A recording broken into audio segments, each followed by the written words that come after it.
Testing, testing, testing. X is equal to negative b plus or minus the square root of b squared minus 4ac all over 2a. I've not done that in a video in a long time. Hello, security to you, and welcome back to Splatoon 3 Splatfest. And as we get started today, I want to point out giant ice cream cone! Oh yeah! This is gonna be the best Splatfest ever!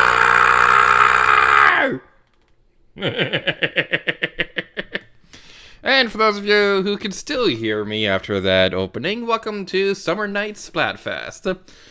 I've been looking forward to this one. We haven't had like a wholly original theme in a while, so I'm looking forward to this. So without further ado, let's get this started. Oh yeah.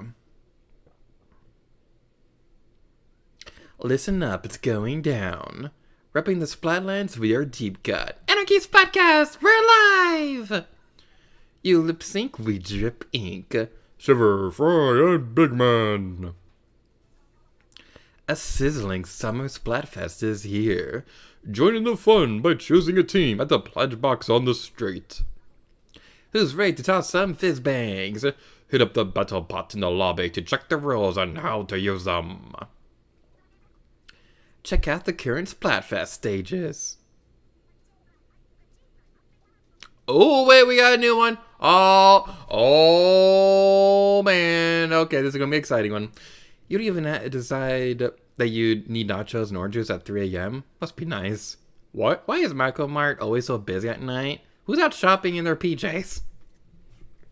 Okay, I'm just imagining Shiver with the bowl of nachos in the store, and it's like, oh boy, 3 a.m. Teamwork is harder than it looks, especially if your teammate is prone to dancing spells. Hey! Who could you be talking about, and why wasn't I invited?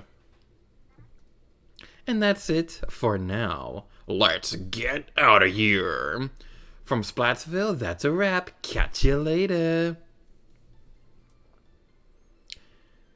And another reason why this might be the best Splatfest of all time, Callie is so hot! I love her so much! We'll have time for waifu gushing later. But oh my goodness, this might be the hottest Callie has ever looked in the Splatoon series, and I'm counting the ending of Octo Canyon. Mary looks great too, but Callie, oh my god, I love her. Okay, So, actually might be a good idea to, choose a Splatfest team. That might be a good start. Where's the thing? Where is the thingy? I don't remember where it is in this plaza. Okay, I don't remember if I mentioned this before in a previous stream, but what I love about this is that they changed the angle of the box ever so slightly so you can actually see the back of it, because for those of you who don't know, it was always modeled in the back. It's just that in the original Wii U game, you couldn't actually see it without doing a glitch where you can go outside the boundaries of Inkopolis. There it is. Okay. Or is that the Not Miiverse thing? It's the Not Miiverse thing. Okay, there it is. I found it. Okie dokie. So we have a couple great options here. We've got I'd reserve a palace, I'd reserve a theme park, or I'd reserve a beach. So here's the thing. I don't like sand. I hate the feeling of sand. It's just icky. So probably not a beach. I've never been to a palace. That might be interesting. But as much as I love Shiver, I gotta go theme park. I work at a theme park. It's contractually obligated. I'm gonna turn up the game audio a little bit. Alrighty then. So now we got our super cool Splatfest tee, and we're going to go splat them fools. We're going to show them who's really the one who is quite poggers. We're gonna dance on their graves, we're gonna floss, and it's gonna be slay. Yeah. This is not cringy at all. It's not embarrassing if you have fun with it. That's my life motto. I never get embarrassed by anything, honestly. There's a couple of dumb things I do. I do a lot of dumb things, but I never get embarrassed by anything. It's very, very difficult for me to get embarrassed. The moon is so pretty. When the moon hits your eye like a big pizza pie, that's l'amore.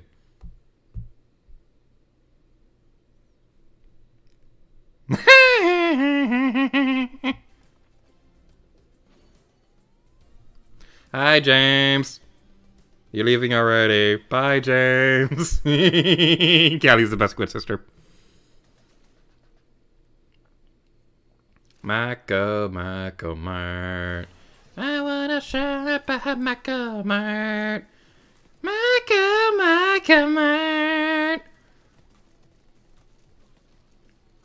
So, before starting the stream, I wanted to do a parody of that one song from Greece where they were like, summer flings don't mean a thing, but the summer nights. I couldn't think of anything, so that's all you're gonna get this time. Away!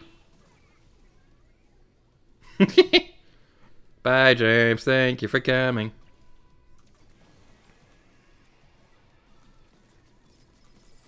If we do end up doing another Summer Night Splatfest stream, I'm intending to do a part 2 at some point. I'm intending to do a part 2 because I would like to demonstrate. We got splatted by Tsubasa! Yay, Tokyo Mirage Assassins! Everybody in the world should play Tokyo Mirage Assassins. I've been saying this for years. We can hold more Fizzbangs. I don't remember how to use those. It might be a good idea to figure that out at some point. That was a bad idea. Aerospray RG. Okay, let's try to figure this out with the smart part of our brain. Is it the A button? Okay, it's the A button that does the Fizzbangs. Okay, I'm remembering slowly. So here's the thing. Wasn't actually able to do a proper stream for the previous Splatfest because I misread the time that it was supposed to end. The annoying thing about Splatoon Wiki is that they list the Splatfest times from the Japanese time zones, which makes sense because this game came from Japan and stuff like that. But can't they make a thing on the Splatoon Wiki that shows time zone comparisons? It's just obnoxious. It is obnoxious. Ah! Ouch. But it's okay. It was Tsubasa. And Tokyo Mirage Assassins is one of the best RPGs of all time. There's nothing you can do to say otherwise. It's funny because I was at too many games recently with the G8RStreams, and I saw both the Wii U and the Switch version of G8RStreams. I was very, very tempted to get them. I was broke the entire trip, don't get me wrong, that's a story for another time. And die! Yay! So I was very tempted to get them, but I didn't because I'm like, you know, I already have 3 copies of G8RStreams. Do I really need another? I mean, I do want to get another one at some point, but that's a story for another day. What the...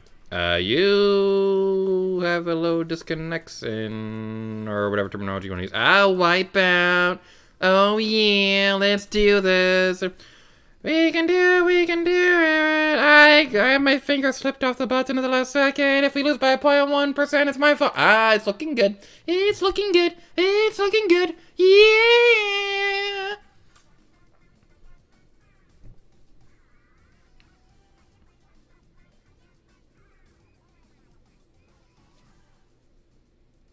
Aw, they did the fist bump. Aww.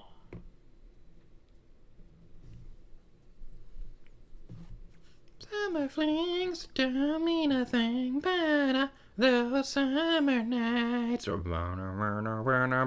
Tell me more, tell me more. I was totally singing that to the beat of Michael's like swaying and things like that. They got 2 disconnects. Oh, that kind of defeats the epicness of that victory. I don't care. That was still epic. It was almost as epic as Mickey. And Epic Mickey's getting a remaster. I'm excited for Epic Mickey Rebrushed.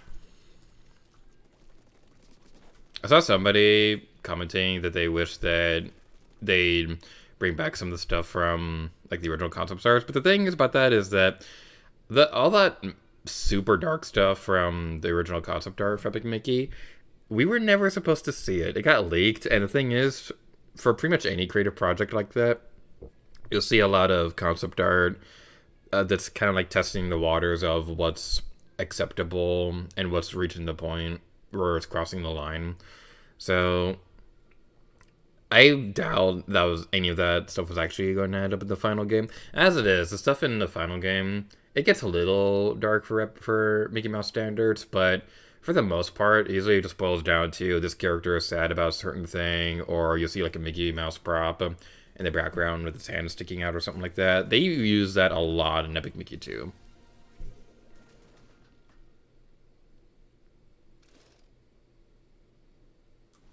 Whee!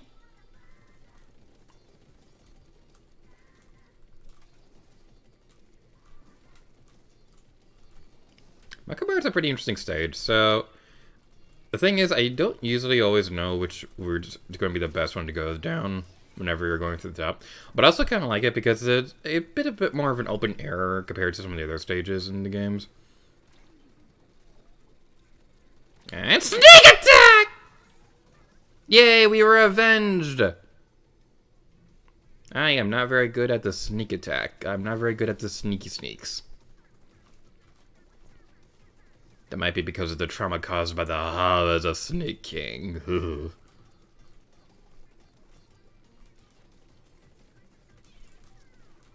I was reading an article thingy, or not an article, I was watching a video that was talking about this one guy who's made it like a big goal to collect like a bunch of copies of Snake King. And when I saw that, like, it's weird that it's Sneak King of all things, but at the same time, it makes total sense because Sneak King goes for dirt cheap prices at these game stores and things like that. So if you're gonna have a hyperfixation on collecting as many copies of one game as possible, Sneak King is honestly probably one of the better ones out there. Because I've never seen it go higher than like $5. $5 was what I saw listed for at too many games, but the copy I got like a couple of years ago at one of my favorite game stores, that copy was only like $1. And that's actually a funny story. I believe I told the story already in videos, but it's a funny one anyway, so I'll share it again. So I got the game for $1, and when I was playing through it again and remembering why I didn't like the game in the first place, I was like, okay, you know what, I might only get $1 for this or whatever. I don't care. I don't really want this game in my house anymore. So I went back to that store and was going to try to return it so I can get something else for $1. Why did I use all those fizz bangs right there? Okay, so I went back over there, and the people at the counter, they're usually pretty nice, but they were telling me that they wouldn't be able to accept the game because they didn't know why they had it in the first place. And I just think that's the funniest thing ever. This store had so many bad games. They had so many bad games that were really amusing to see. They had Tomb Raider: The Angel of Darkness. They had Sonic Next Gen, or Sonic 06, or whatever you want to call it. They had other games like that. They had frickin' E.T., but they wouldn't take back sneaking. It's like one of the funniest things in the world. And I got sad the other day because I found out that store went bankrupt. That store doesn't exist anymore, and it makes me so sad. I'm a sad, sad burger. I'm a sad, sad cheeseburger. Because I don't have any pickles on me anymore. And I only want my pickles back. Why does the mask on that inkling look creepy? Because I miss pickles oh so bad. Meanie Beanie and I used to sing that too. My baby niece said together to go to sleep. It was the cutest thing in the world. She sung a lot of weird songs to that child. So, there's this one. This requires a bit of context. So, shortly after I started working at Disney, I had a dream one night that I was walking through the backstage area behind Muppet Viz in 3D. And the thing about that is that in the dream, it looked nothing like the actual backstage area. But in the dream, I recognized immediately that I was backstage of Muppets. And I don't know why. But I cannot remember for the life of me exactly how it goes. And it's going to bug me for the rest of eternity. But walking backstage, there was a song that was playing on the intercom. And it was a very distinctly Kermit the Frog. And he was singing, "Da-na-na-na-na-na, forks, forks, forks." He was singing about forks. But I don't know the rest of the lyrics.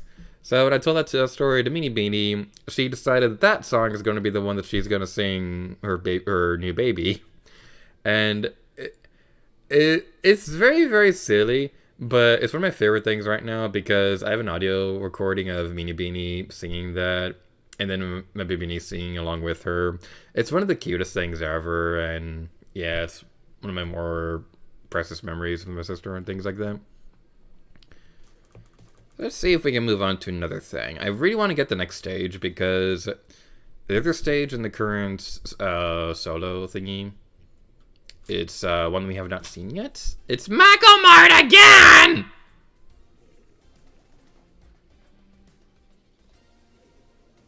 I like Michael Mart, but come on, game. We haven't seen the other stage yet. So here's the thing. I've been fine with the stage rotation system for the Splatoon series. It didn't bug me so much in Splatoon 1. Even though stages rotate every 4 hours, and there is very limited amount of stages in that game. I was fine with that. In Splatoon 2, they made it a little bit better by making it change every 2 hours instead. And that's fine. It's the same thing in this game too. And it's especially nice because on the Splatoon app, you could see ahead of time what stages are going to be available throughout the day.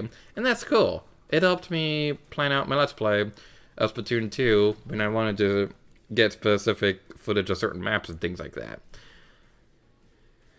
I'm kind of over it by now, though. I hope in Splatoon 4 they make it easier to choose a specific map. And I know it's going to cause problems, like with Mario Kart 8, whenever you try to play that online, where you're going to see the same stages over and over again. But it'll be a little bit better than getting the same stages, like 3 or 4 times in a row, and there's nothing you can do about it. What I would personally do if I was in charge of it, I would make it so that players could give it like a ranking on the stages based on their preferences, and then it would use that to create like a little algorithm based on the players who are going into the map. They would do that, and then they'd decide from there, okay, these are the stages that have the highest preference marks for these characters for this match. Let's try to give them a higher percentage. That's what I'd personally do. If you want to keep the limit of how many stages are available for rotation, that's fine. But at least give us a preference option. That'd be nice.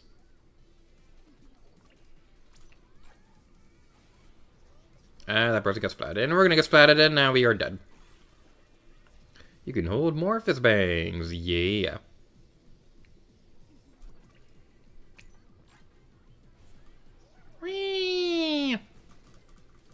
Okay, things are going smoothly. Things are as smooth as a pancake. Things are as smooth as a chainsaw. Or maybe a pancake holding a chainsaw. I went to bed the other night thinking about the scene from The Simpsons when Homer was all like, "Buy you some brownies before you go to bed." Oh, I'm sorry, boy. Buy you want to see him in chainsaw knock your mask. Okay,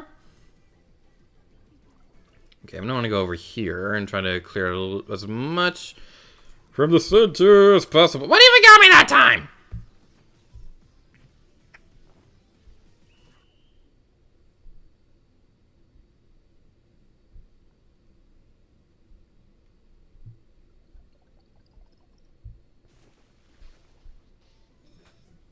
No!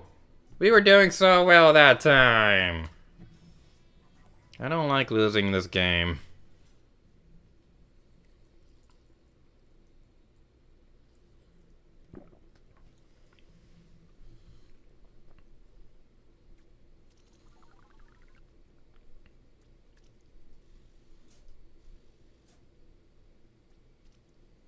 Theme park fan, theme park fiend. Okay, I'm gonna back out of that one because I don't want to play with that sniper again.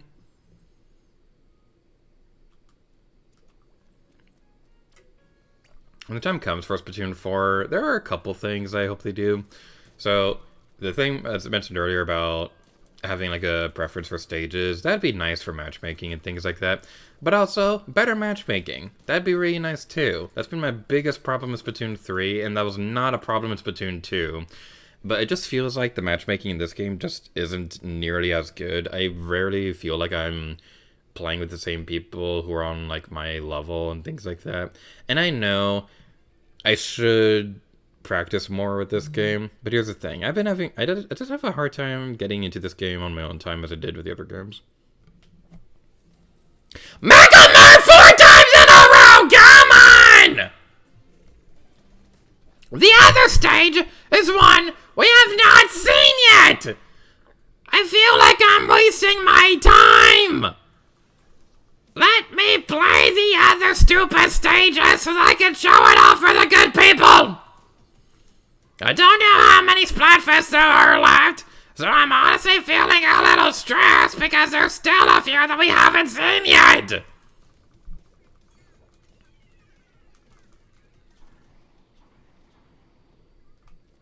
Hi.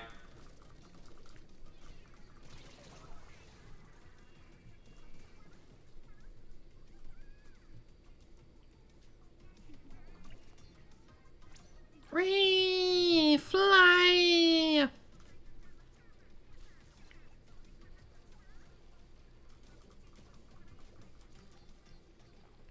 And we got the central area packed pretty tightly. That's pretty good. That is very, very good. I like it, muy macho.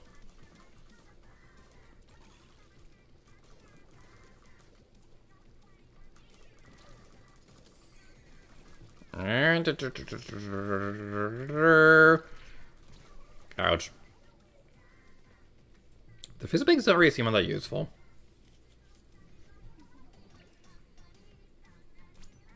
Okay, they're doing a good job keeping them over there.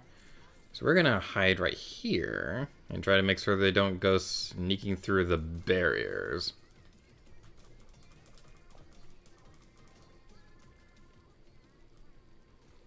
I don't know why, but when I said barrier, that made me... it kind of sounded like, what's his face from Futurama? Zach Brannigan. Where he's all like, so, they want to play mini golf, eh? 2 can play at that game. Or even 4, depending on how many ball colors are available. I choose pink. That's their color, sir. The hell it is!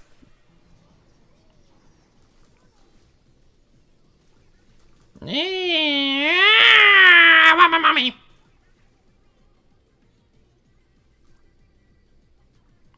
Okay, I'm gonna go off to the left so that we can take back some of that. Not pink. That's the official name of this color. Not pink. It is glorious.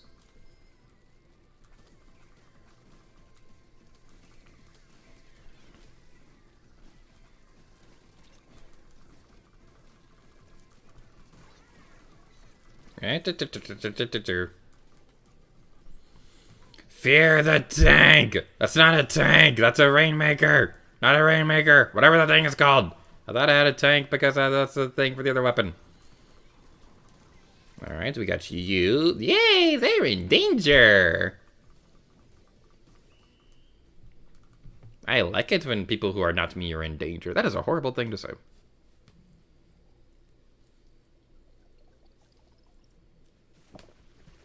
Yeah!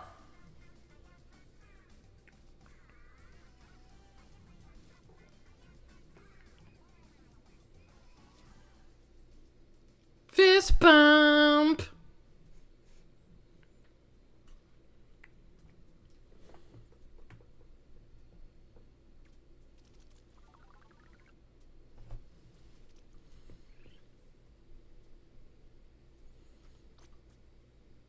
Okay, I'm gonna go into the other mode thingy and see if we can at least get one new match before the rotation happens. Robo Ramen. Ramen. Oh my god, that's a pun. That is a punny pun. Oh, I didn't get that before. Man, it is amazing how many puns you can realize after you read something out loud. It's like in Earthbound, how I said that was my favorite game of all time when that Let's Play happened. But I didn't realize the pun with Lyra Exaggerate. Man, Earthbound is just filled with so many great puns. So I've been thinking about this lately. So there have been a couple games releasing on NSO that it's the first time being released outside Japan, but they keep the Japanese like language. They don't have an option for English or anything like that, which isn't the most ideal thing in the world. But I get it. It would take money to translate, but it's still a little lame, but whatever. So like they released the first 3 Starfy games from the Game Boy Advance. Those have never been released outside Japan before, but now they are, so that's pretty cool. I'm wondering if they ever do an international release from other 3 on Game Boy Online, if they would just leave it as a Japanese version. That'd be kind of funny. That was a disgusting noise. Whee! Flounder Heights! To be completely honest, I don't remember if we've seen this stage in a Splatfest before. We might have, so yeah, I'm going to continue this commentary as if we are epic and awesome. Yeah! What's a good song that we can sing? That was the song. It is the most glorious symphony that has ever been composed by me, Lady Gear to you, musical prodigy.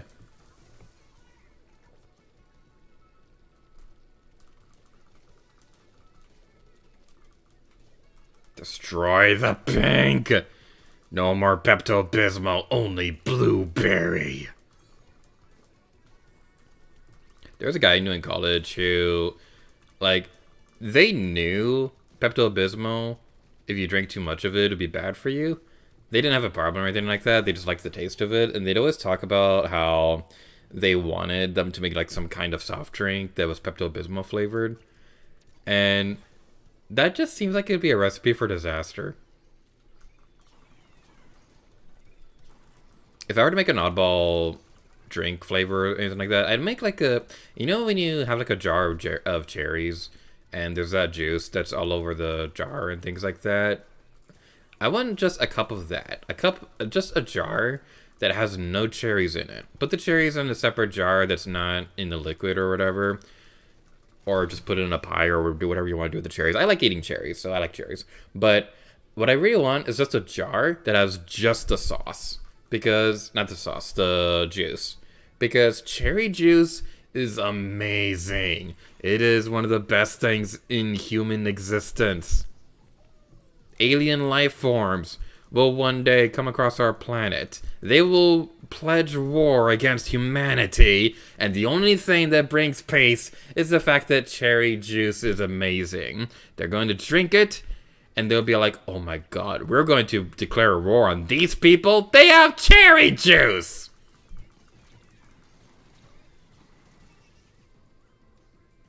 That'd be a really silly idea for like a kid's story or something like that. So I love writing I love writing down ideas for stories and things like that. And one thing that I'm working on lately is the idea of a super powerful villain, and you find out towards the end of it that they're only actually trying to take over like a 3-block radius. They're not even trying to take over the kingdom or anything like that. They're just literally taking over like a city block. Something silly like that. I like writing silly things. I even published a silly thing. It's poorly written with some grammatical errors.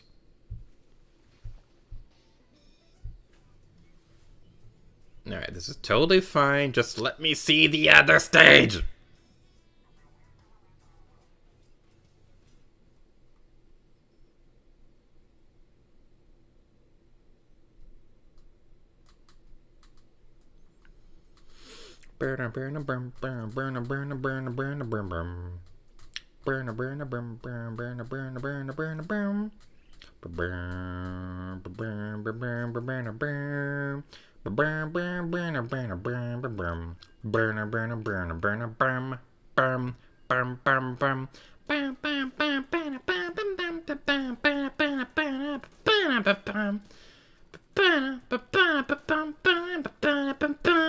Ah, look at the designs.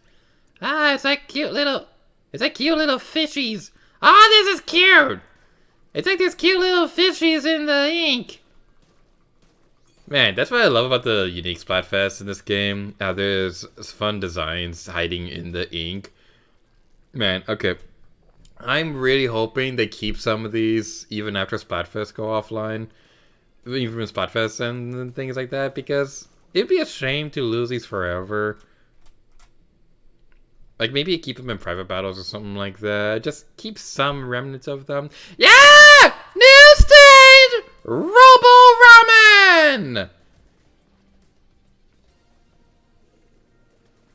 Let's do it!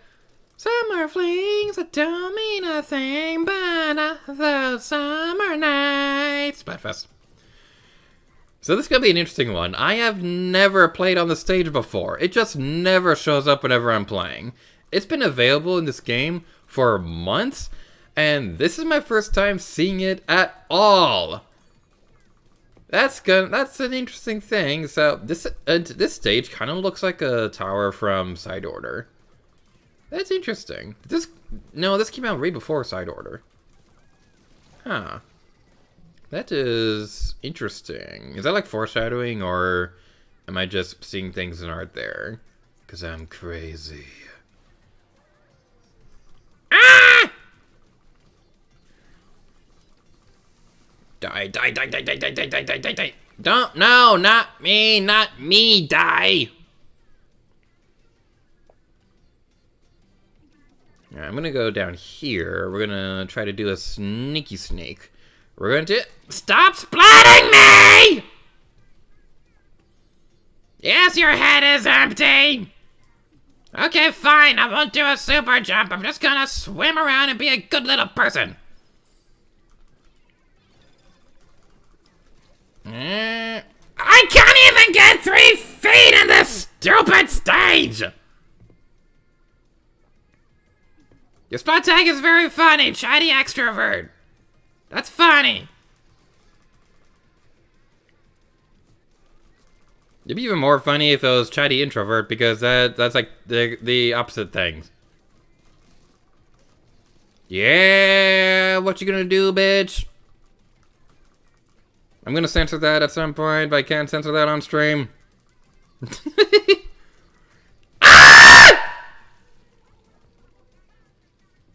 I just splatted you.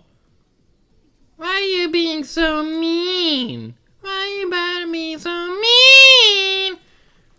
Why you gotta be so rude? Don't you know I'm an inkling too? Actually, I'm an octoling, but I don't... Yeah. Yeah, this way. I am following you to the ends of the earth, my friend. You and I are gonna be the bestest of friends in the world. We're gonna ride Guardians of the Galaxy Cosmic Rewind. We're gonna get September, and then we're gonna get September again. That happened with me and James, and it was really, really funny. Partway through the ride, James looks at me and he was like, "It's September again." Let's do this. Come on. On! Yeah! What you gonna do, bitch? Yeah!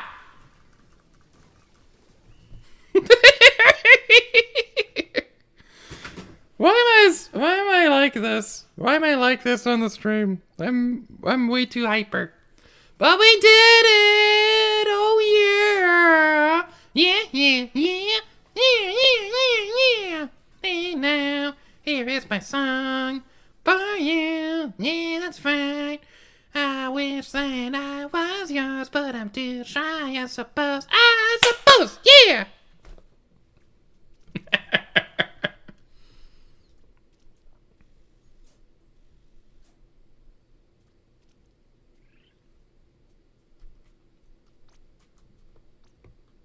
All right, let's go back into this other area and see if we can get Lemuria Hub.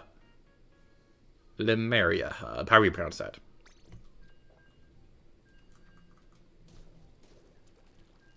I really don't know why I'm way more hyper than usual. Okay, my theory right now... This looks like a J. My theory right now is that...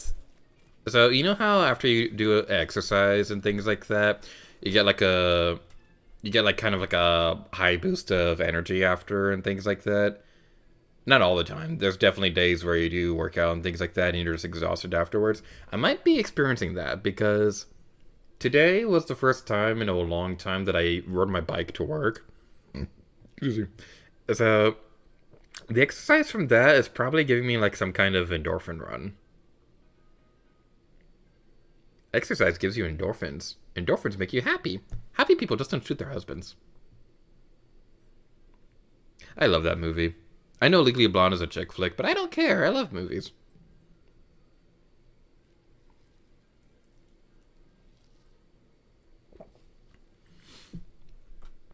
So what else is going on in my life? I came back from a vacation, and it was really fun, but I also learned a valuable lesson. Do not try to consolidate 2 trips in a row. Plan them separately. Give yourself a little breather, because I missed a lot of work, and yeah. But it was still worth it. I had a lot of fun. So the first couple days, James came into town. He was visiting for a bit. That was just a really good solid time, because it was the first time James and I hung out without the intention to record any videos at all. Which we talked about a couple times. That was more so something James wanted. Like I was wondering if we'd have time to record something, but like we both agreed that we're not gonna commit to making videos at all during this trip, aside from me vlogging. But that's not really like a collaborative video thing or anything like that. We just wanted to hang out and have fun. So the first day we met up at Golden Corral, and that was pretty fun. I like their food. And after that, we did the cast preview for Tiana's Bayou Adventure. And man, I love Tiana's Bayou Adventure. It's just so cute. There's a part of me that's going to miss Splash Mountain, but I honestly think I like Bayou Adventure a bit more because I just love Princess and the Frog. It's one of my favorite Disney movies of all time. Tiana's my favorite princess, so I'm just going to be biased in that. stuff, fun things. That was very satisfying how that bounced. But yeah, we went on Tiana's Bayou adventure afterwards, and we honestly weren't sure what to do after that. We were kind of just making it up as we went along, and we decided to go see Inside Out 2. That was a lot of fun. That's my second time seeing that movie, and that was pretty great. And then after that, the next day, we went to Epcot and finished the day at Fantasmic. James went home after that, and then afterwards was my flight to Pennsylvania to go to Too Many Games. It was a pretty fun time. I was supposed to go last year, but like certain things happened, and I decided not to go. So that was my first time meeting the Otaku artist in person, and that was pretty great. I met a couple other folks from her friend group, and they were all pretty nice. So Too Many Games was a lot of fun. The convention center was a lot smaller than I thought it would be. Like, the only other conventions I'd been to were Mako Mart again! I am so sick of Mako Mart!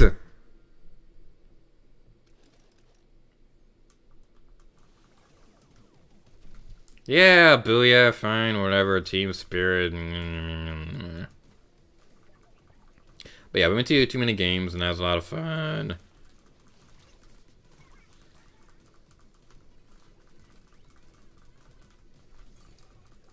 The convention center was pretty great too. So, one of the highlights of the Too Many Games was cosplay wrestling. I'm not a wrestling fan at all, but like it was pretty fun because all the folks in there were like super into character.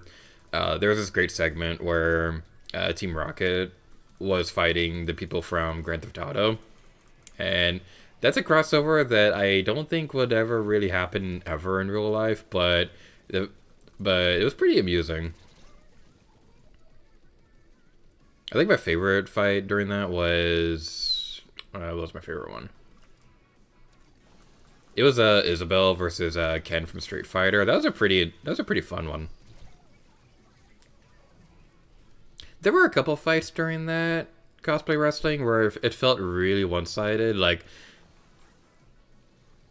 there's one where I don't remember the other character, but there's one that involved Raven from Teen Titans, and it just seemed like it was very one-sided against her. And yeah, I felt like that one could have been a little bit better, but the people performing it did a really great job, so that was a lot of fun. They had some really great games in there too. They had I didn't get a chance to actually play it, but there's like a hall where you could play like at TV stations and things like that, and that looked pretty cool. It's like the retro hall at PAX, and that's one of my favorite parts of PAX, so that's pretty fun. You are going to be splatted by the might of my awesomeness.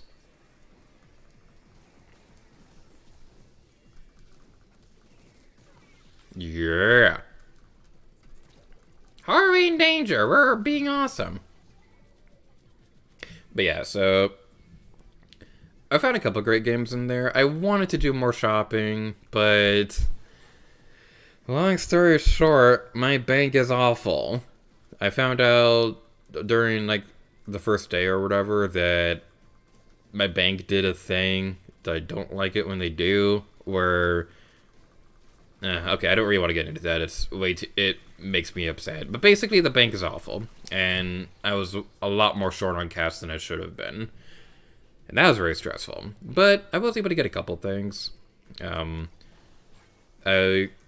my favorite thing that I got from the convention was there's this Mario fan hack for Super Mario 64 it's called Super Mario Star Road. It's probably one of the most, if not the most famous Mario ROM hack of all time.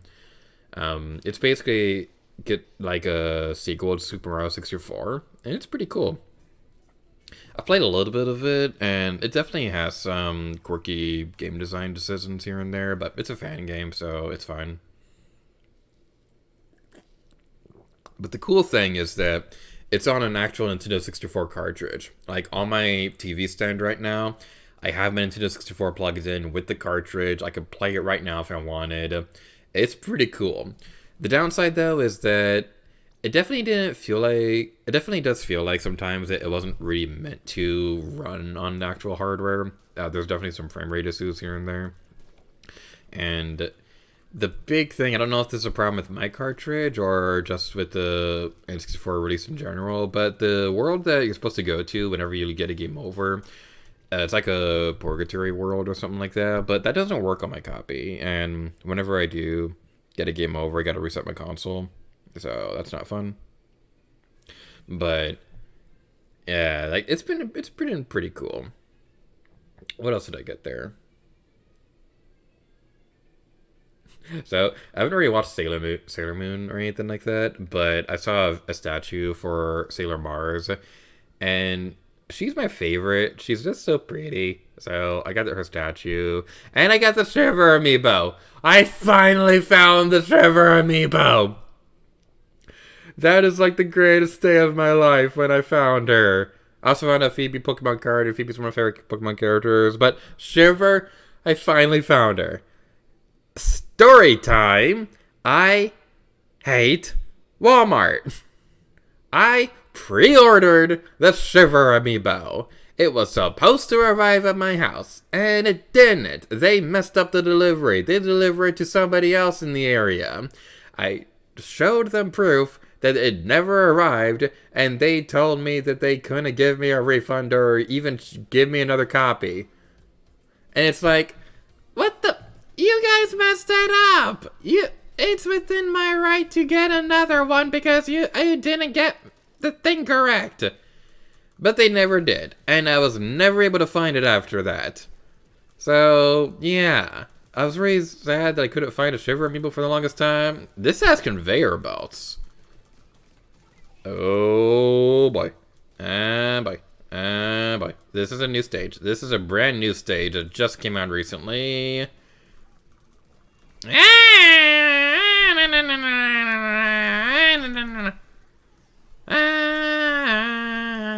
Hooked on a feeling. I'm high on believing that you're in love with me. Hiding behind the thingy, the thingy, the thingy. I'm gonna go down here and splat you in the face.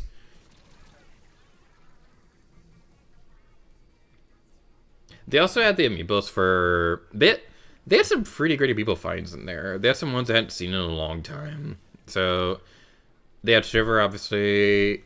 They only really one stand had Shiver at all, and that made me sad because I was hoping to see more Shiver.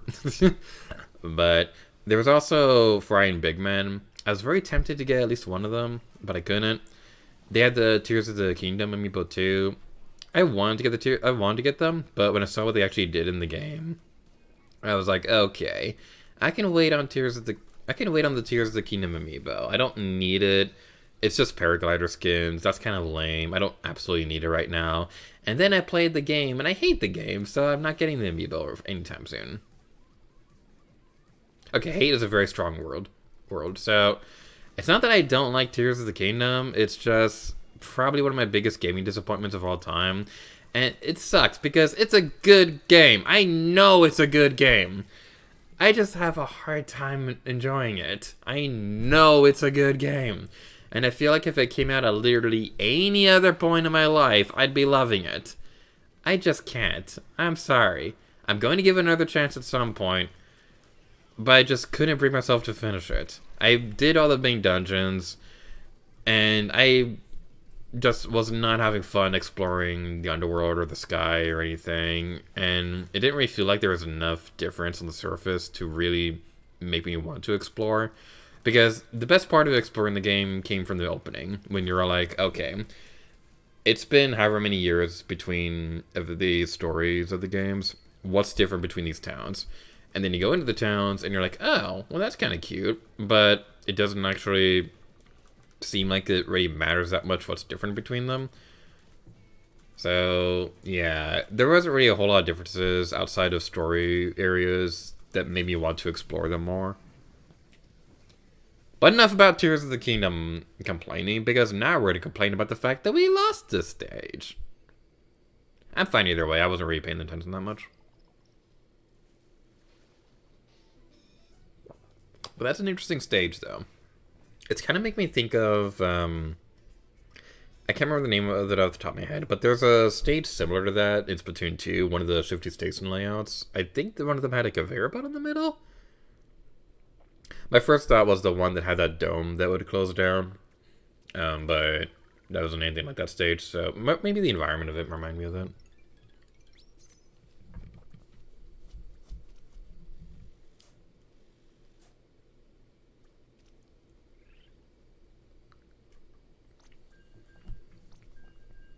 Alright, we're gonna go for one more stage. Then we're gonna play around a summon run and then call it a break for a little bit.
Roar! I have returned.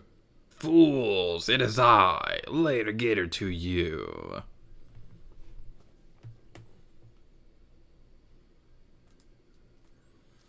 Jumping, jumping, jumping, jumping, jumping, jumping. Squid bag, jump. Squid jump. Ah, we didn't get to do a squid jump.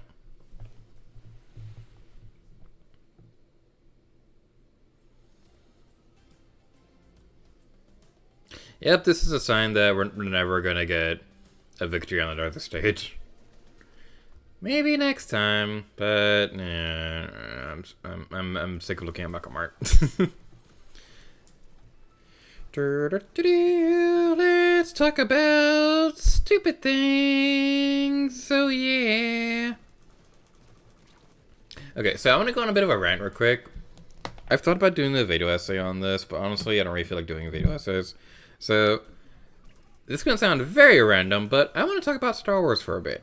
So, there's been a show recently called Star Wars Acolyte, and I get not everybody likes it. That's fine. You can't make everybody happy. But my goodness, people are really, really silly when it comes to Acolyte. So, one of the things is that people keep trying to say that Acolyte's been breaking canon, and it seems like the writers don't really care that much about Star Wars. And it's like, do people not watch Star Wars? It's like, the people that, the things they're complaining about that are trying to say that's breaking canon, no, it's not at all. Pay attention to the show.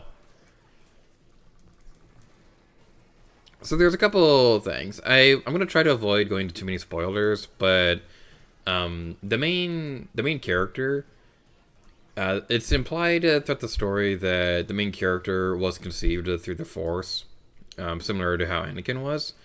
And people are trying to say, oh, that devalues Anakin's specialness, because it means that he's not the chosen one, because he wasn't the only one born from the Force anymore, and that's stupid. Star Wars writers are stupid. No, it is not. You're the one who is stupid. So, okay, if you don't like the show, that's fine. If you don't like the fact that those characters are conceived through the Force, that's fine. It does not break canon, though.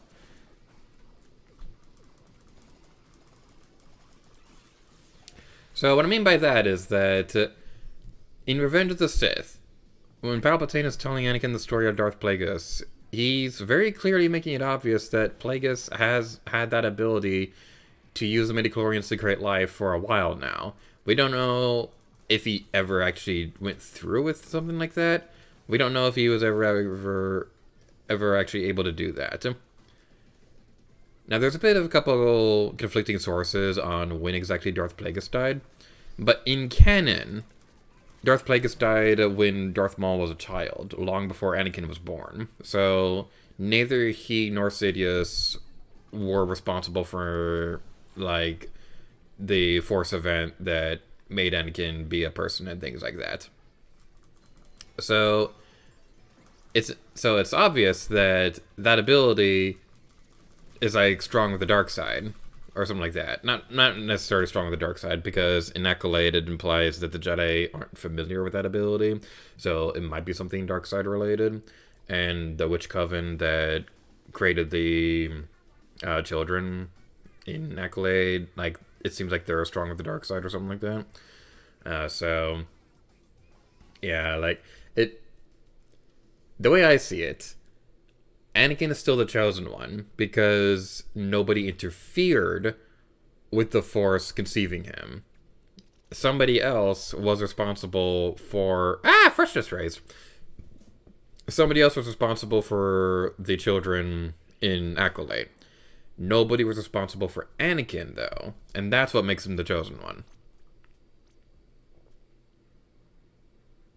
There's a couple of other things that people like to complain about, like the whole Kiadi Moody thing.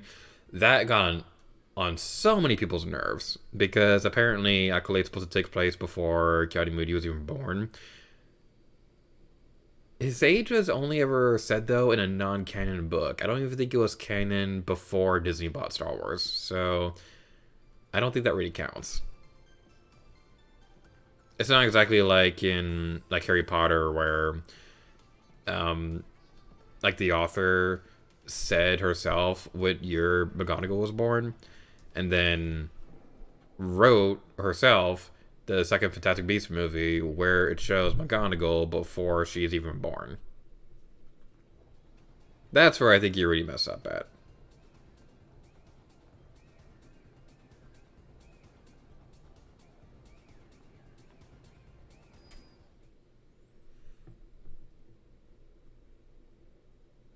And again, if you don't like Star Wars Accolade, that is totally okay. There's a lot of Star Wars things I don't like. I'm not a particularly big fan of the Boba Fett show, the Book of Boba Fett. And it's not that it's bad or anything like that, it's just I don't particularly care about the story until Mandalorian comes in again. And even then, it kind of just seems like, alright, the Boba Fett stuff kind of doesn't really matter that much anymore. I'm not super invested in that. I only really like 1.5 or 2 episodes of Mandalorian. It has some great moments, or 2 episodes of Boba Fett, and it is a good show, but it's just not my personal thing. I haven't seen Endor yet, so I can't really say anything about that. Mandalorian is the best thing that ever happened. Obi-Wan, that one was one that I was super into when it was coming out. Looking back on it, I'm wondering if my opinion will change if I rewatched it, because most of my favorite things only happened in, like, 2 episodes. I honestly can't really remember most of what else happened in that show. So I'm sure if I were to go back and rewatch it, my opinion might lower a little bit. But, heck, it's Obi-Wan. Obi-Wan is my favorite Star Wars character of all time, so even if his show is absolute garbage, I'm still gonna love it. The Ahsoka show is pretty good, though. I really liked that one. And the thing is, I wasn't even that big of a fan of Ahsoka when she was first revealed and things like that. Because, like, I know she was supposed to be, like, a teenager and all that, but it just felt like she was way too whiny and things like that. I didn't really like her in the beginning of the Clone Wars. This was back before, when I first started watching Clone Wars, I didn't know at the time that I didn't like the show. So, I was trying to give it the benefit of the doubt. When the movie was released, after it was over, I realized walking out of the theater that I didn't really like it that much. But then I tried watching the show, and I just kept waiting for it to get better, and that just didn't happen for me. I gave up way too early on it, though, because... Okay, the moment I gave up on Clone Wars, this is my least favorite written line in Star Wars. You can say what you want about other like dumb lines in the Clone Wars or Star Wars or anything like that. Like, somehow Palpatine returned. Yeah, that's silly. I don't like sand. That's cheesy. My least favorite quote in Star Wars, and this was the moment I rolled my eyes so hard I gave up on the entirety of the Clone Wars before it got good. It's the episode where there's a parasite on a ship. You got Ahsoka and Barriss, and they're trying to get rid of those parasites that are infecting the clones and things like that. There's a moment where a clone literally says, "If there's one thing we clones know how to do, it's how to stop a Jedi." How is that not a major red flag? I got so annoyed at that point. I was like, okay, I've given this show a chance for a couple seasons now. It's not getting any better. That was stupid. I'm done with this show now. I watched a couple episodes again further beyond that when it was coming out. The Darth Maul stuff I tried watching at first, but then I never finished it. I don't think it was my choice to not finish it at the time. I think we were moving and I didn't have access to watch it again for a while. I never went back to watch the episodes that I missed. I tried binging it again a couple years ago, but I couldn't finish the first season.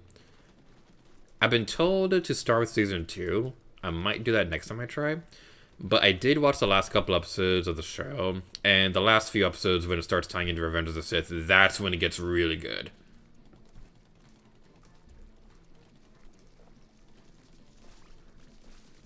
I haven't seen much of Rebels, though. I have not seen anything from the Bad Batch.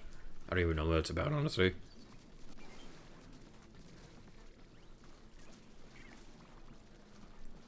But yeah, with Rebels, I only see the first episode. I didn't like the art style, so I gave up on it. And I saw a couple episodes when Ahsoka and Darth Vader were seeing each other again. So yeah, that was one episode that I watched and things like that. I also saw the clip of Obi-Wan and Darth Maul's final meeting. I thought that was pretty cool. You know what I would absolutely love? I thought about this earlier today. So I really want to see, a TV show based off Darth Maul, like during his time in exile between Clone Wars and when he sees Obi-Wan for the last time. Because Solo, a Star Wars movie, implies that he became like part of a crime syndicate and things like that, and that sounds awesome. I would have loved to have seen more of that. So I don't think we've canonically seen much of that back when he was called Crimson Dawn and things like that, which by the way is like one of the most epic names ever. So we might not make it this round. One player left. Save them, you idiot! Dude! What are you doing? Why were you all the way over there?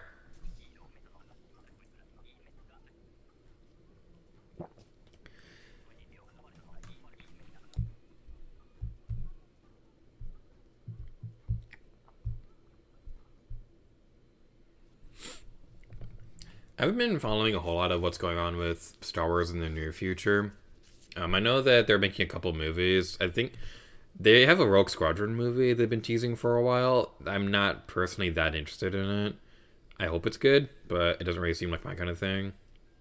Of course, I say that now, but then it comes out in a couple years, and it turns out to be the greatest Star Wars thing in history, I guess. But they've also teased a movie based off the first people to use the Force, and that sounds awesome. I hope that turns out pretty good. But the big one I'm looking forward to is the Rey movie. So, I love the sequel trilogy. Force Awakens is probably my favorite Star Wars movie alongside Empire Strikes Back and Revenge of the Sith. It's like a three-way tie between them. I like Last Jedi. I like most of it. I don't care that much about Finn and Rose's side story. It has good moments. It's just not. I just didn't think it really fit that much in Star Wars. Rise of Skywalker, I liked it at the time. And I still think it has some good moments, but it's one of those things where the more I'm thinking back on it, the lesser my opinion becomes. So I think having a movie focusing on Rey starting up the Jedi Order again, I think that's a good idea. I think it's going to really deliver on the promise that the sequel trilogy should have been building up to. Because like if I was in charge, I would have made Rise of Skywalker about setting up the new Jedi Order. So that's what I personally would have done. So I think having another movie with Rey in it's going to be a good idea. I'm really hoping Finn is involved in some form. I doubt the actor is going to be coming back, and that makes me sad because he was the best part of Force Awakens. But yeah, like I do hope that the actor like gets involved and they give him like a better role this time around. The big thing that I really want to see. So they also announced that The Mandalorian is going to be getting a movie too, and I'm really looking forward to that. It's probably that and the Rey movie are probably the biggest Star Wars things I'm looking forward to at the moment. So I'm excited about the Mandalorian movie.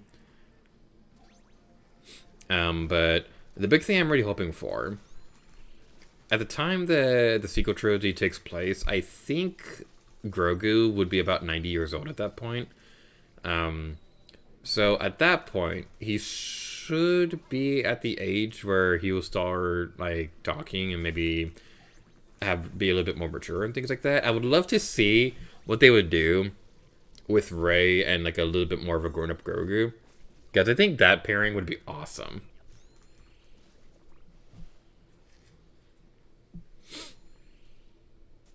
Splat charger and a slow tide. And boy, oh boy, oh boy.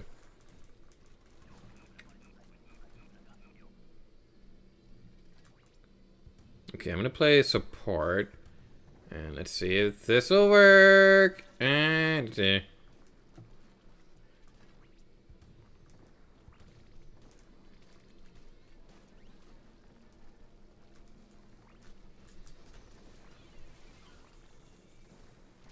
all right. I was going to try to give the cannon to the other person, but I guess they're not going to do that. Okay. Alright. Oh, yeah, that was a pretty good shot. Wow, that was actually pretty epic. That was epic. Oh, yeah. That was epic. Oh, yeah.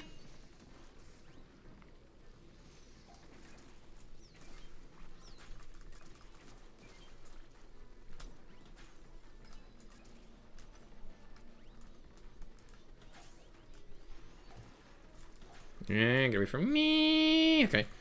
Let's see. Go, go, go, go, go, go, go, go, go. There we go.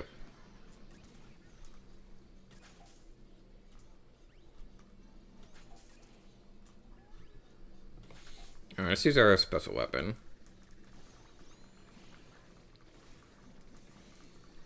That's not going as well as I would have liked. Oh, come on.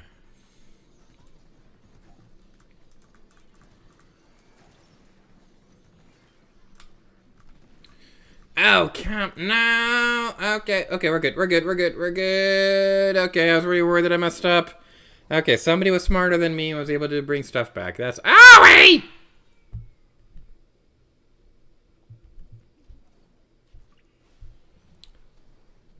Phew, okay, final wave. I wasn't paying attention. I don't know what the tide level's looking at. Okay, it's still low tide. Okay.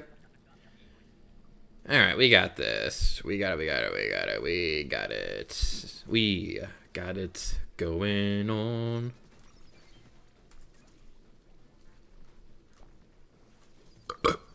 That was disgusting, but also very sexy.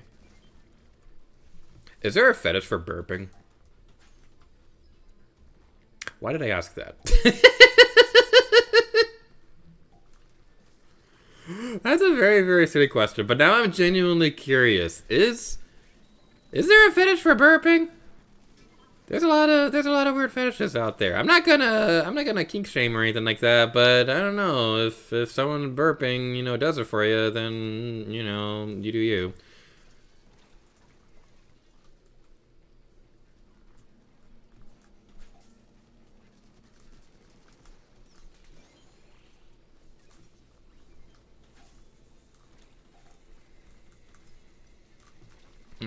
I was trying to be epic. Hey, why won't you let me be epic? I want to be as epic as Mickey. One player left? Okay. Just stay over there. Just stay over there. Save somebody else. You can come back for me in a... No, dang it! Come on! Oh my goodness!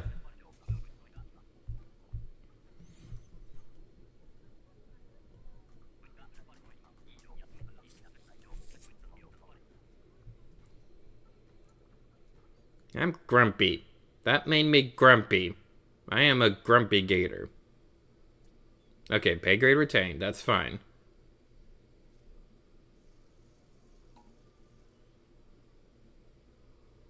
Alright, I need to take a break for a bit because my throat's killing me now.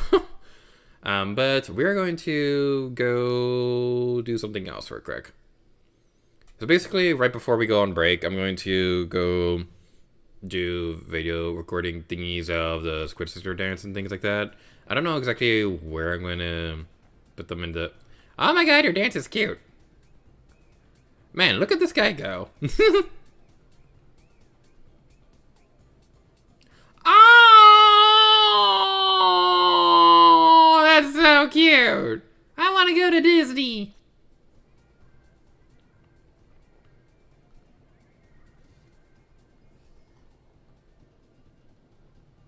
Theme park, oh yeah. Oh, you're adorable! You're so adorable.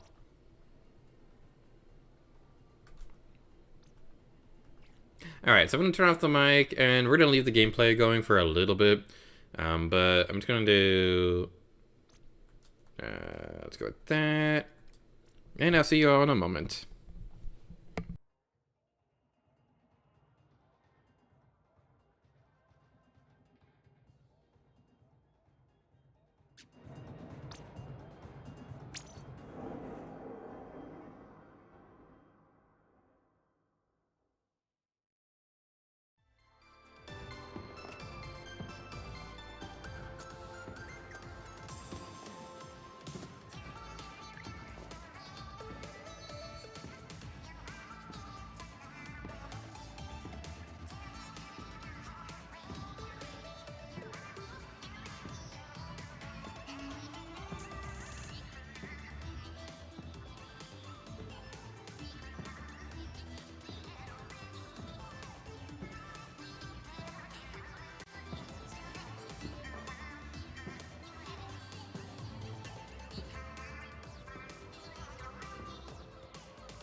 And we are back. So, I'm gonna take a moment to appreciate the details for Incompetence real quick. Cause this right here, we got this little guy. He's got the sunglasses. That's super cute. And then we got the Tanuki over here. With the summer shirt. It's super adorable. But the giant ice cream count. Wait. Oh, look at that! Oh, that is so cool! It's a giant hot fudge sundae! Oh, I love this. This is the coolest thing that's ever cooled. Okay, I'm turning back my motion controls. But, man, that's one of my favorite things in the history of anything ever now. Oh, I love that. Okay. Man, I love the light show, too. The bubbles, the fireworks, everything's awesome! Alright. Well, let's move on over towards Inkopolis Square. Because there's something else that's very, very well worth mentioning about this particular Splatfest.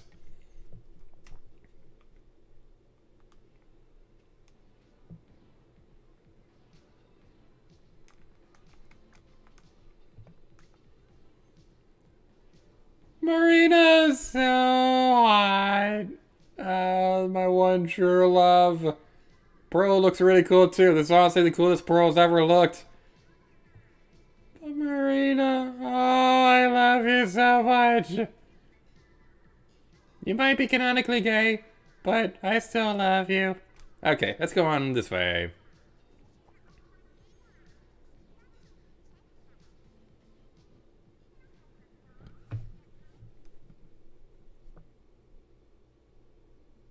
Connecting to the internet. Let's switch our weapon around real quick. We've been using the blah for a bit. What do we want to use instead? I am going to use the Octo Brush because I'm feeling adventurous. How much time do we got before the stage rotation?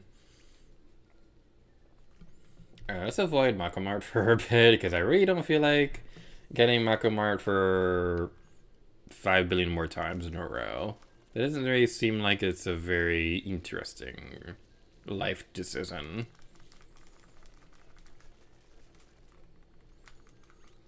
So we talked about Star Wars, Disney Plus shows. Let's talk about Marvel stuff. So I'm kind of super behind on Marvel. They released so many TV shows so close together, it was impossible to keep track of them. And the thing is, even when they were doing like 3 movies in a row, I never felt overwhelmed. But then they started doing TV shows, and the thing is, if they want to do TV shows like that, that's fine. Why is every show have like hour-long episodes though? I don't like that. That's kind of one of the big reasons why I'm liking Accolade, because it only has 30-minute episodes, and that's fine. I like 30-minute episodes. Hour-long episodes every time though, that gets a little intimidating. So I missed out on a lot of Marvel shows. Off the top of my head, the ones that I haven't watched yet, I haven't seen Moon Knight, Miss Marvel, Echo, season 2 of What If. I got so mad at the first season, oh my god. So, What If was a very interesting idea, and it was something that I was really excited about when it was first announced. The big thing that I wanted to see Thanos with the Infinity Gauntlet at his prime fighting Ultron. Because Ultron in his prime would have been awesome.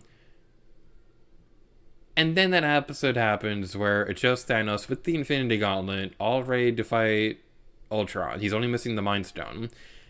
He gets lasered in half in 2 seconds. They don't even fight.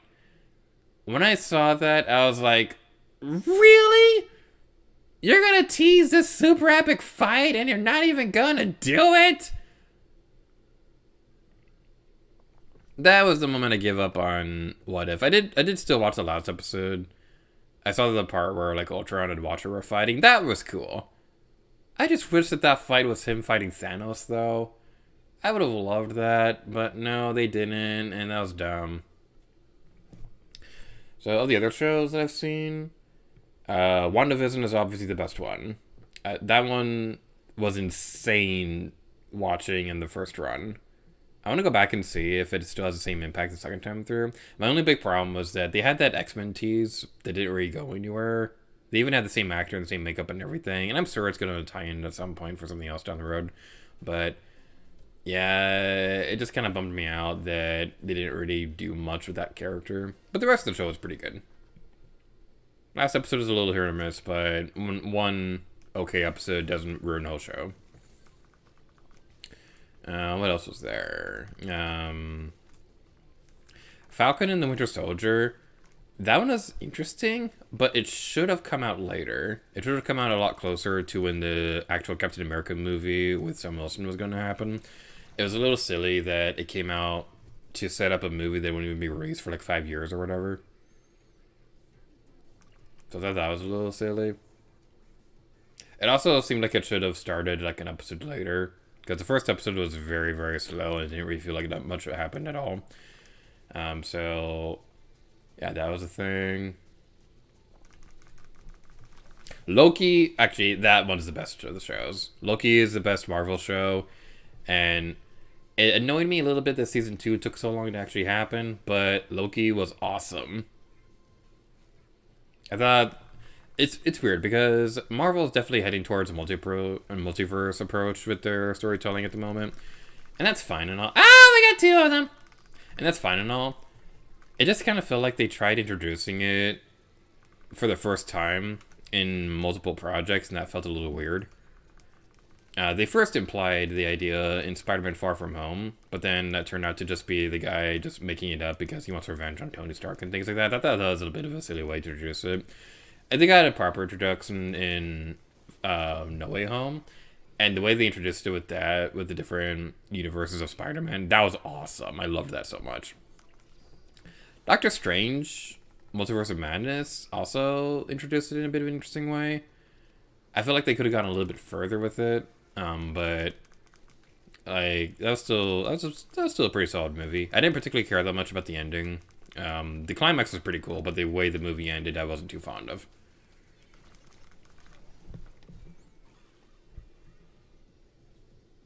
But I think Loki definitely interpreted the multiverse in the best way. Although some of the excitement of King the Conqueror kind of died off for me after Ant-Man Quantumania. That movie I have a bit of a mixed feeling on, though. Because... okay, going a bit of a difficult topic for me. That was the last movie that Minnie Beanie and I saw from Marvel. It wasn't the last one that we saw together. That goes to the first Spider-Man movie with Tobey Maguire. I think the last one that she saw in general was Liar Liar with Jim Carrey. But the last new Marvel movie that we saw together was Ant-Man Quantumania.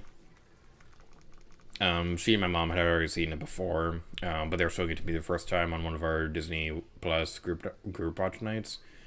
So the memory of that I'm going to cherish, but the actual story of the movie is a bit hit or miss, honestly. I thought King the Conqueror was kind of lame in the movie.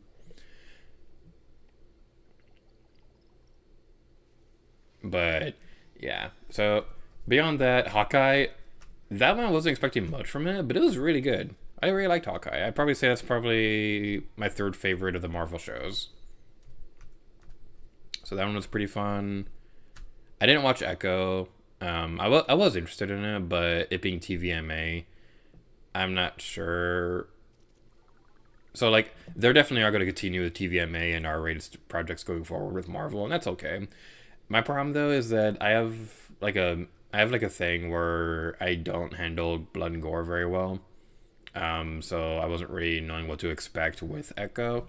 I've heard that it's not that much more extreme than like a PG-13 Marvel movie. It's just that they do show blood and things like that. Blood here and there I can handle. My problem usually comes from like breakage and removal of things. So like blood I can handle, but but more extreme things I have a hard time with.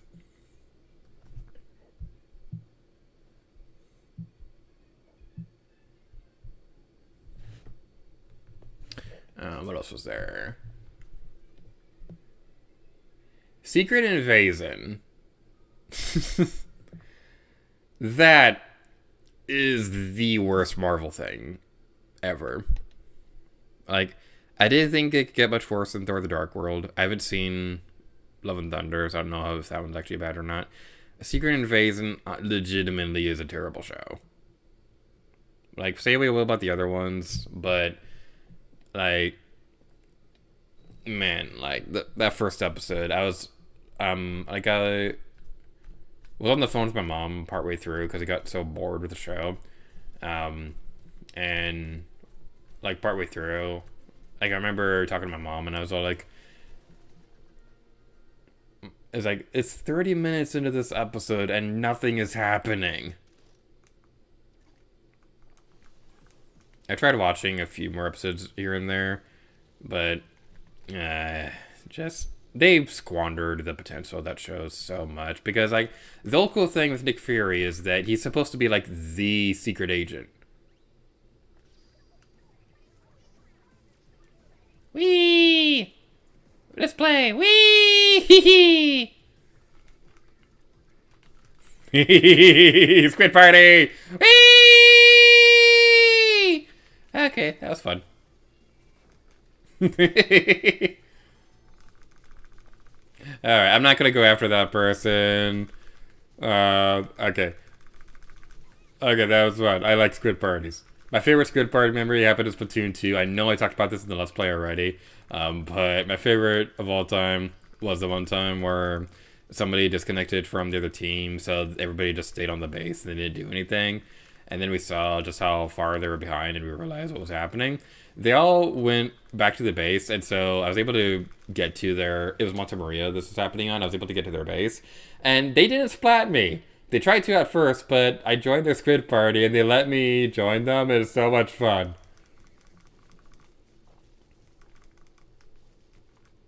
I'm gonna let you slide. You're gonna live your best little Octoling life.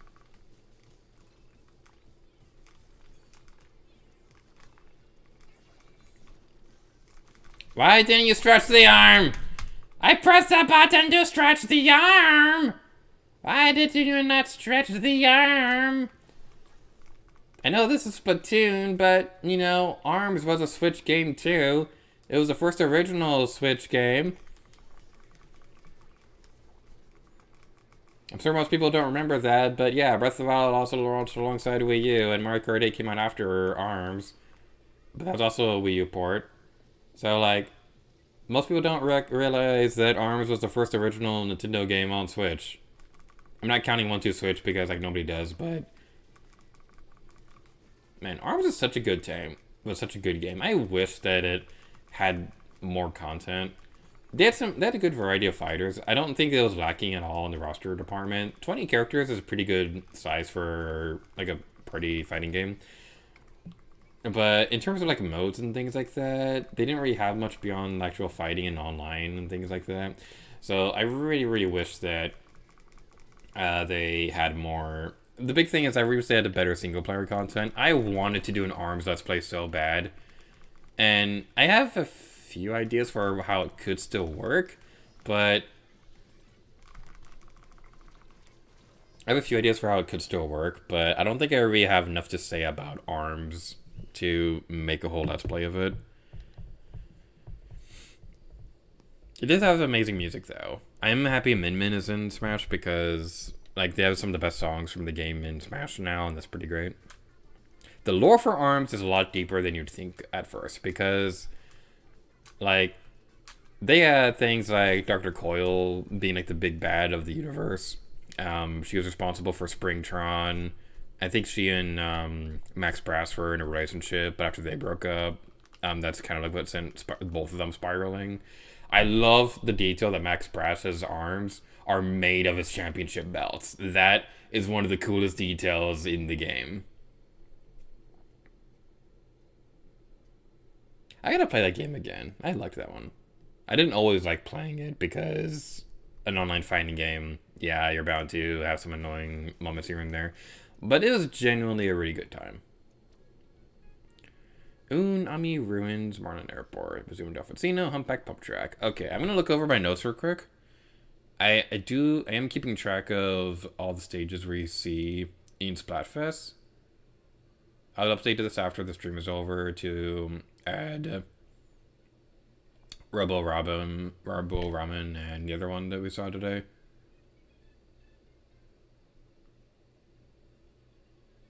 I don't think we've seen Omami Ruins. That's the one I'm looking for particularly.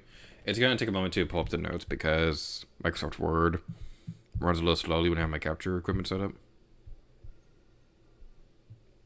We are probably going to be calling it quits in a moment, though. I don't know if we're going to actually showcase these stages anytime soon. Maybe Marlin Airport. Actually, both of these would probably be good.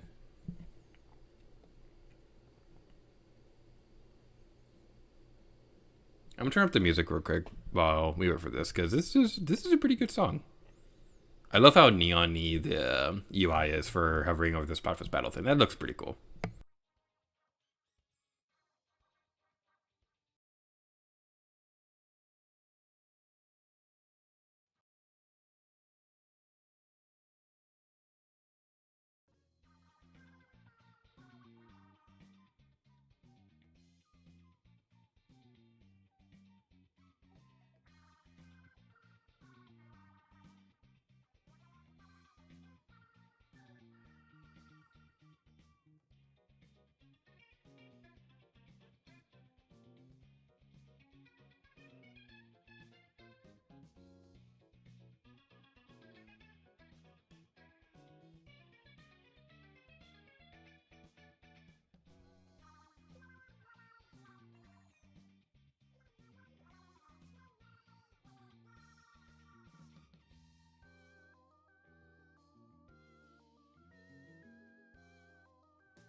Alright, sorry for the delay. It took a long time for Microsoft Word to load.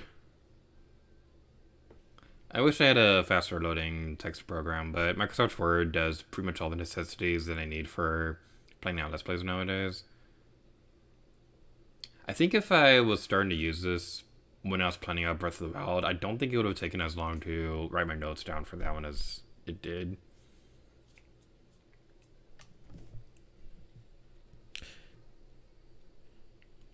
Because like one of the big things that was really time consuming with writing down Breath of the Wild notes was like it was all text based, writing down notes for 120 shrines and 900 Koroks and like all the weapons and things like that. That took a long time, and like map. What does that button do? Oh, that's for the cleaning up the ink in the area. Okay. So, all right, the notes are pulled up. Let's see what we have on here. I will share the screen so you can see it on Microsoft Word, but I have a few spoiler things on here I don't want to show yet, so. Alright, Amani Ruins. We have seen that one before.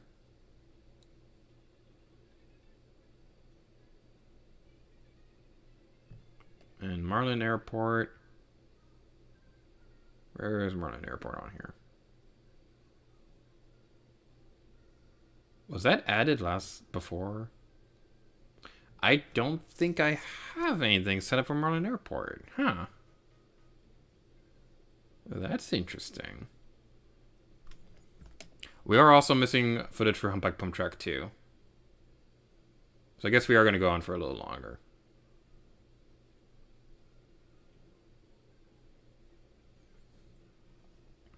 Do we have anything for Museum del Fascino? I think we do. I'm just going to double check.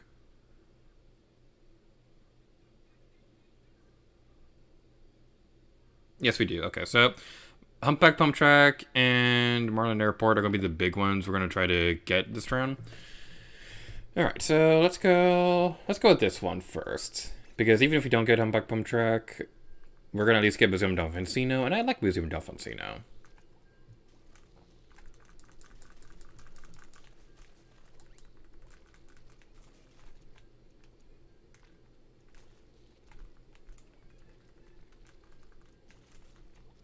So we already mentioned wanting to do an ARMS Let's Play. Let's talk about some other Let's Plays that I want to do at some point, but never got around to. I'm not going to be talking about ones that are taking longer than usual to plan out or anything like that. I'm mostly just going to be sticking to ones that came really close to happening, but like for whatever reason got put off or whatever. So one that was very close to happening earlier this year. Does anybody remember that like super cute co-op puzzle game Pod? So I was like super into the idea of us playing it earlier this year. But after I was starting to record the first episode, Humpback Pump Track, I've never been happy to see you. Ever. But today I'm passive aggressively happy to see you today. That's gonna be the biggest compliment you'll ever get from me. For those of you who may not know, my history with Humpback Pump Track is less than positive. I think this is the worst stage in the series. Like, Port Mackerel is bad, but it at least has some dumb fun moments. Humpback Pump Track, on the other hand, I do not care for the stage at all.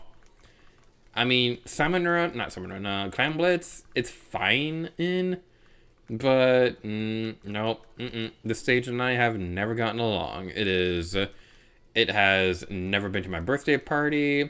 It has cheated on my wife. It has never paid custody. It's evaded taxes. That is the biggest sin of all. Evading taxes. How dare you, Humpback Pump Track? There was this one funny moment during too many games, cosplay wrestling.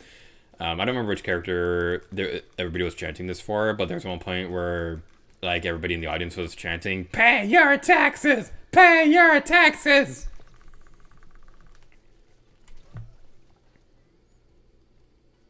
Range Blaster. Alright, so my big problem with Humpback Pump Track, I don't like how open it is. There's not really a whole lot of places to hide and cover from. I feel like this game is a little bit better with that than it was in Splatoon 2. Or maybe I'm just gotten better at the stage. But there's not really a whole lot of places where you can hide.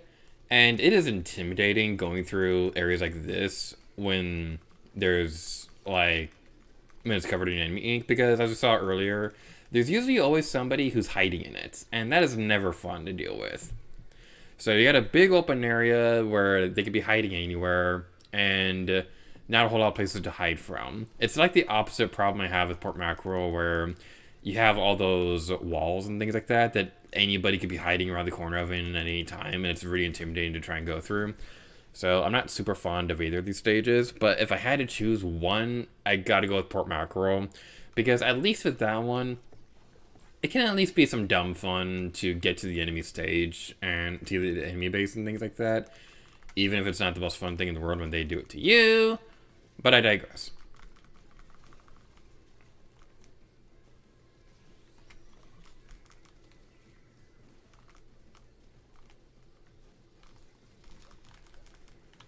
Alright, they got them. That's good. That is very, very good. Alright. Oh,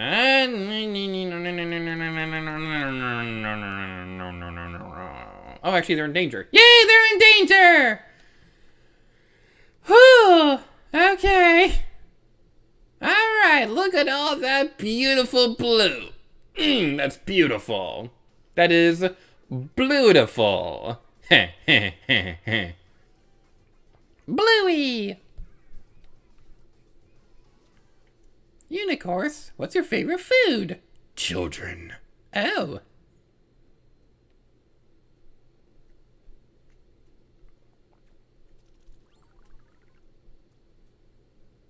I should probably unlock another slot for that thing.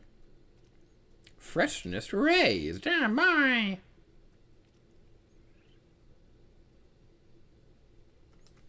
Alright, so we got the Humpback Pump Track footage. Now let's move on and try to get Marlin Airport.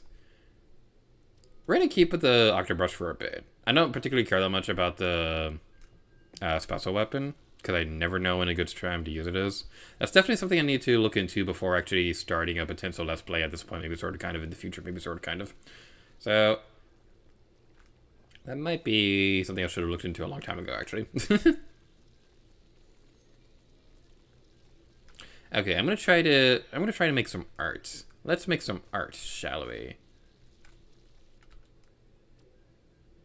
Can we? How do we clean the thing? Oh, there we go. Okay, let's try to make the most beautiful thing of artwork in the history of anything ever. All right, we got that. Draw a bigger circle.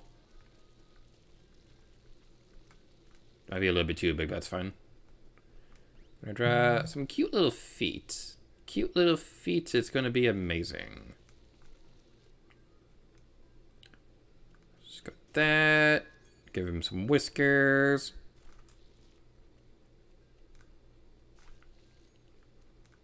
That might make the eyes a little bit troublesome to make, but it's fine.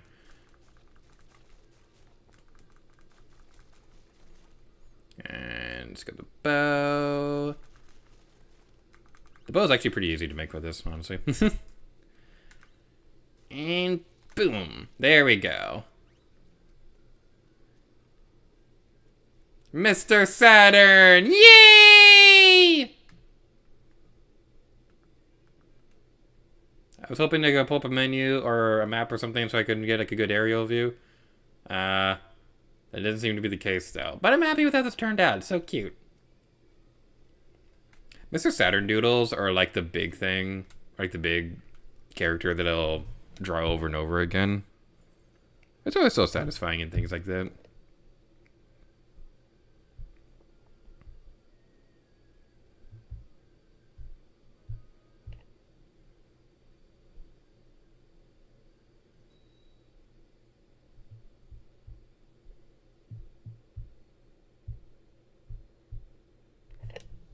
Marlin Airport, oh yeah.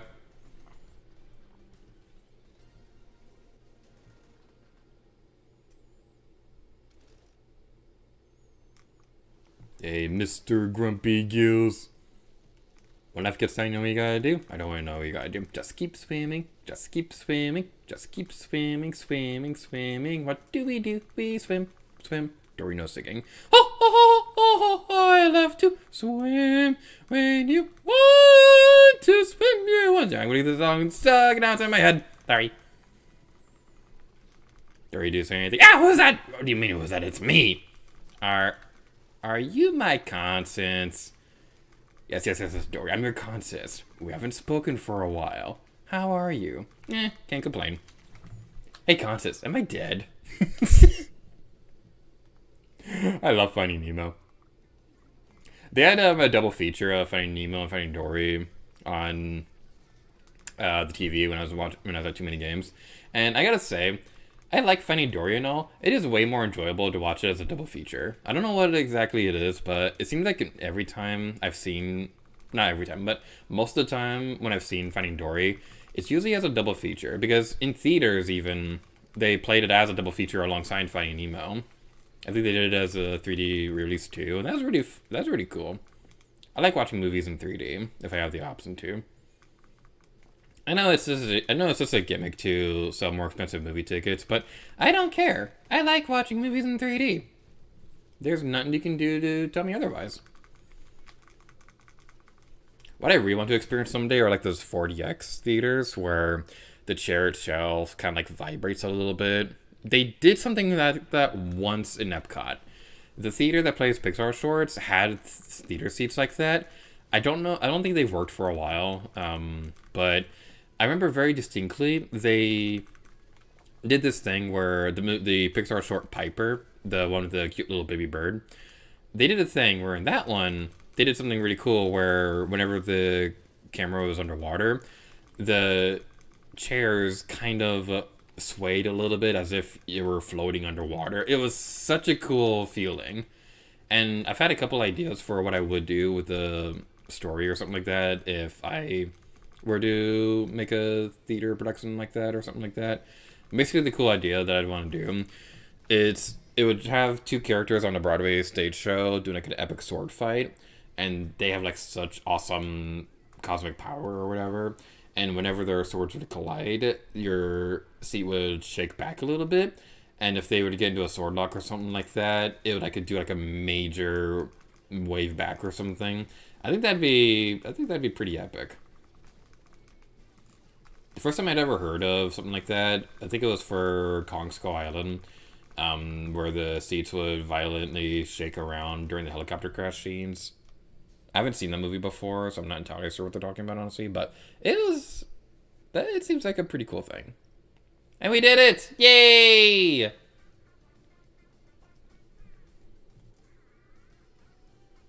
Fear my adorableness! I love the victory emote from the one in the middle, right? She is so cute.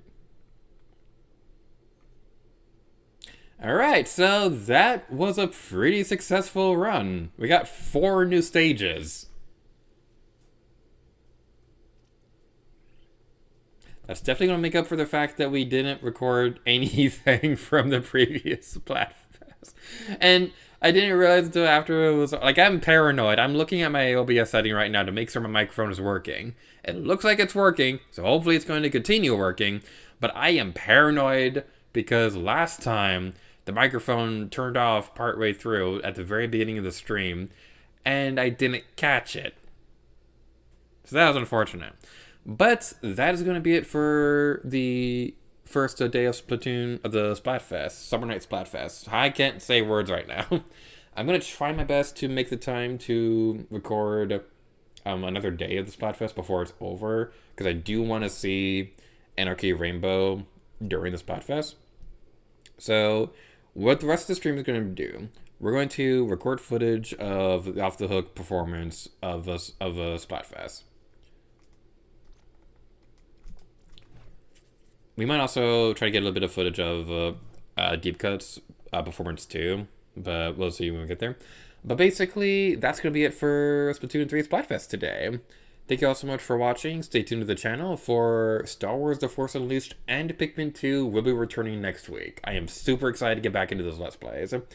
Gator Vlogs for James visiting me and Too Many Games will be uploaded on the channel pretty soon as well. It's more so going to be on a whenever I feel like it kind of schedule. I'm not going to be dedicating like certain time slots or whatever to Gator Vlogs. But it's more so of whenever I feel like it kind of thing. So that's going to be pretty fun. Our next stream, aside from Splatoon 3 Splatfest, I have a bit of a fun announcement. So, there was a playthrough we were doing a couple years ago that I had to stop partway through. Mostly because of the fact that when I moved, I had to leave this game behind. I got this game back, so I'm happy to confirm we will be continuing our playthrough of The Legend of Zelda Ocarina of Time 3D. We're going to finish it. That is the one 3D Zelda game, besides Tears of the Kingdom, that I've not ever finished. And we're going to change that. Yay! So thank you guys so much for watching tonight's Gator stream. And next time, need a Gator to you. Oh yeah.